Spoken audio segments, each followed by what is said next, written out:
तमाम सामाईन और नाज़रीन का फिर से इस्तक़बाल है ख़वाइद की दुनिया में।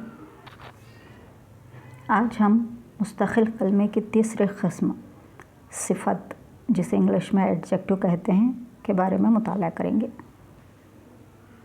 इससे पहले कि हम सिफ़त के बारे में मुताला करें, मैं चाहती हूँ कि आप ज़मीर को पहचानिए। इन जुमलों में आप ज़मीर पहचानिए। मिसाल के तौर पर एक मिसाल मैं आपको समझाने की फिर से कोशिश करती हूँ। नंबर 1, आपके ज़ुबान में इसे क्या कहते हैं। अब ज़मीर की क़िस्मों में जो 5 क़िस्में हैं, उसमें से आप जो है वो ज़मीर शख़्सी है, ये भी ज़मीर शख़्सी है, और क्या जो है वो इस्तिफ़हाम है। इसी के तहत नंबर 2, नंबर 3 और नंबर 4 आप सॉल्व करके कमेंट बॉक्स में ज़रूर इरसाल करें। अब आते हैं सिफ़त की तरफ। सिफ़त किसे कहते हैं?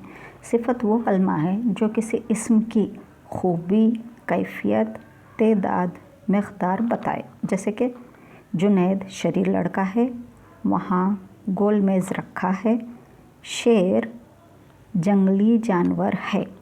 इन तमाम जुमलों में, जुमले तो अलग अलग हैं, इन तमाम जुमलों में शरीर, गोल, जंगली, ये जो है सब कैफ़ियत हैं। इस्म की कैफ़ियत, खूबी है इसमें, या इसमें किसी की तेदाद या मिक़दार है, तो इसी को इसमें सिफ़त कहते हैं।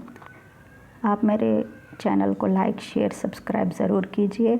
अगले टॉपिक के साथ इंशाअल्लाह फिर से मुलाकात होगी। टिल देन, खुदा हाफ़िज़।